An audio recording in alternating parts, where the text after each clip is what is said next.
भगवान श्री कृष्ण कहते हैं कि करने दो जो आपकी बुराई करते हैं। ऐसी छोटी छोटी बातें तो सिर्फ छोटे लोग ही करते हैं। सिर्फ धोखा देना ही धोखा नहीं होता, लेकिन किसी के साथ अपनेपन का नाटक करना भी एक बहुत बड़ा धोखा होता है। हिम्मत मत हारना, अभी बहुत आगे तक जाना है। जिन्होंने कहा था तुमसे नहीं होगा, उन्हें भी तो करके दिखाना है। श्री कृष्ण कहते हैं कि जिसका भी साथ दो, खुलेआम दो, विरोधी कहलाओगे लेकिन गद्दार नहीं कहलाओगे। कोई भी रिश्ता अपनी मर्जी से नहीं जुड़ता, क्योंकि आपको कब, कहाँ और किससे मिलना है ये ऊपर वाला तय करता है। कहने वाले तो बिना सोचे समझे कुछ भी बोल देते हैं, लेकिन कभी ये सोचा है कि सुनने वालों पर क्या बीतती है। जीवन जीने का मौन आवश्यक है, परंतु बात बात पर मर्यादा की आती है तो वहां शस्त्र उठाना अनिवार्य हो जाता है। मन खराब हो तो खराब शब्द नहीं बोलने चाहिए, क्योंकि मन तो बाद में ठीक हो जाएगा, परंतु एक बार बोले हुए शब्द कभी ठीक नहीं हो सकते हैं। किसी को धोखा देना एक कर्ज है जो आपको किसी और के हाथ से जरूर मिलेगा। उस व्यक्ति को शक्ति का कोई मुकाबला नहीं कर सकता जिसके पास सहन शक्ति है। लड़ने की ताकत सबके पास होती है, लेकिन किसी को जीत पसंद आती है तो किसी को हार पसंद आती है। बुद्धि तो सबके पास होती है, परंतु चालाकी करना है या ईमानदारी, यह तो संस्कारों पर निर्भर करता है। जिस तरह प्रकाश की ज्योति अंधेरे में चमकती है, ठीक उसी तरह सच भी चमकता है। इसलिए हमेशा सच की राह पर चलो, वो कभी अंधकार में नहीं ले जाएगा। जो चीजें तुम्हारे दायरे से बाहर हो उसे समय गंवाना मूर्खता होता है। हे पार्थ, तुम फल की चिंता मत करो, अपना जरूरी कर्म करते रहो, मैं फल तुम्हें जरूर दूंगा। जो व्यवहार आपको दूसरों से अपनों के लिए पसंद ना हो, ऐसा व्यवहार दूसरों के साथ भी ना करें। मानव कल्याण ही भगवत गीता का प्रमुख उद्देश्य है। इसलिए मनुष्य को अपने कर्तव्यों का पालन करते रहना चाहिए। मानव कल्याण को प्राथमिकता देनी चाहिए। धरती पर जिस तरह मौसम में बदलाव आता है, ठीक उसी तरह जीवन में सुख दुख का भी बदलाव आता रहता है। सही कर्म वो नहीं है जिसके परिणाम हमेशा सही हो, बल्कि सही कर्म वो है जिसका उद्देश्य कभी गलत ना हो। ना तो ये शरीर तुम्हारा है और ना ही तुम इस शरीर के मालिक हो। यह शरीर 5 तत्वों से बना है: आग, जल, वायु, पृथ्वी और आकाश। एक दिन तुम्हें इन 5 तत्वों में मिल जाना है। जिस इंसान के पास सब्र की ताकत है, उसकी ताकत का कोई मुकाबला नहीं कर सकता है। जो होने वाला है वो तो होकर ही रहता है, और जो नहीं होने वाला है वो कभी नहीं होता। जो ऐसा मानते हैं उनको चिंता कभी नहीं सताती है। ज्यादा खुश होने पर और ज्यादा दुखी होने पर फैसला कभी नहीं लेना चाहिए, क्योंकि ये दोनों परिस्थितियां आपको सही फैसला नहीं देने देंगी। कोई भी अपने कर्म से नहीं, भाग्य से महान बनता है। कर्मों का फल भुगतना हो तो करना ही पड़ता है। इसलिए अच्छे कर्म करो ताकि अच्छे फल की प्राप्ति हो। चुप रहने से बड़ा कोई जवाब नहीं होता, और माफ कर देने से बड़ी कोई सजा नहीं होती है। जब इंसान की जरूरत बदल जाती है तो उससे बात करने का तौर तरीका भी बदल जाता है। वक्त से पहले मिली चीजों का मूल्य खो देती हैं, और वक्त के बाद मिली चीजें अपना महत्व।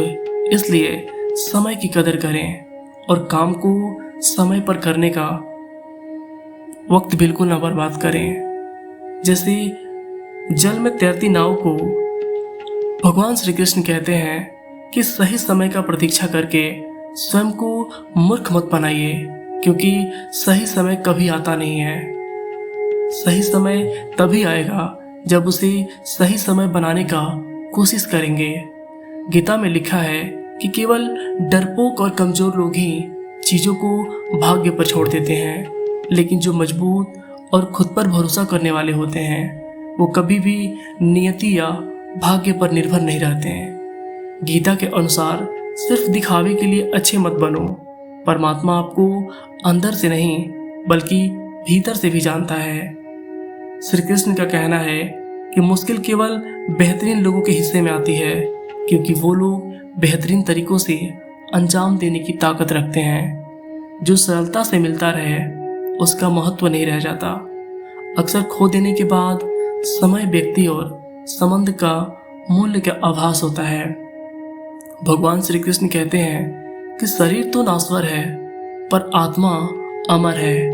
यह तथ्य जानने पर भी व्यक्ति अपने इस नाश्वर शरीर पर घमंड करता है, जो कि बेकार है। शरीर पर घमंड करने की बजाय मनुष्य को सत्य स्वीकार करना चाहिए। आप खुश हैं या दुख हैं, ये दोनों आपके विचारों पर निर्भर करता है। अगर आप खुश रहना चाहते हैं तो आप हर हाल में प्रसन्नता ही मिलेगी। अगर आप नकारात्मक विचार लाते हैं तो हर हाल में आप दुखी ही रहेंगे। विचार ही हर व्यक्ति का शत्रु और मित्र होता है। आपका विश्वास एक पहाड़ को भी हिला सकता है, लेकिन अपने मन का शक दूसरे पहाड़ खड़ा कर सकता है। अपनी परेशानी के लिए दूसरों को मत दोष दीजिए, अपने मन को समझाइए।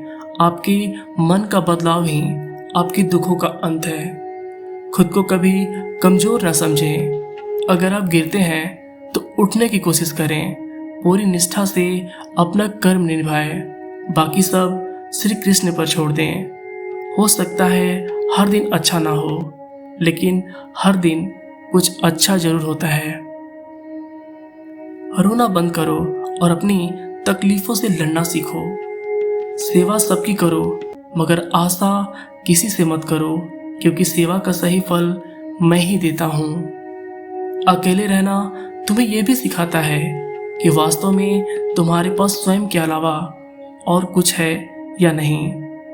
दो तरह के लोग इस दुनिया में स्वर्ग से भी ऊपर होते हैं। एक वो जो शक्तिशाली होकर भी माफ कर देते हैं, और दूसरे जो गरीब होकर भी कुछ दान करते हैं। प्यार शरीर या सुंदरता को देखकर नहीं होता है, दिल से होता है।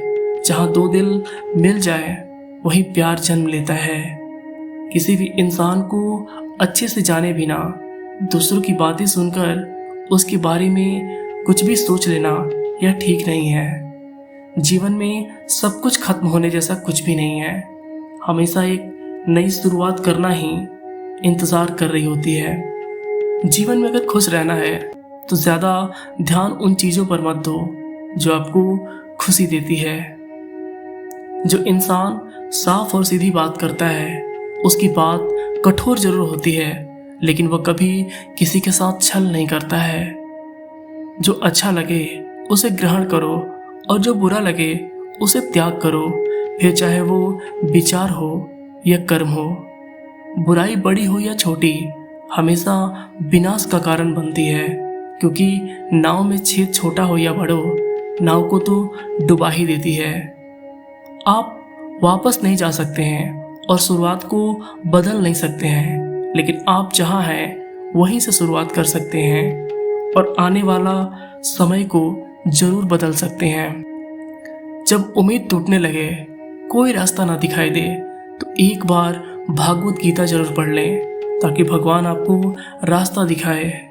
जब तक आप अपना अच्छा काम करते रहें तब तक चिंता बिल्कुल ना करें। जो भी होता है उस सब का एक कारण होता है, इसलिए परिणाम को ठीक करने के लिए कारण को ठीक करें। इंसान जैसा मानता है वैसे ही वह है।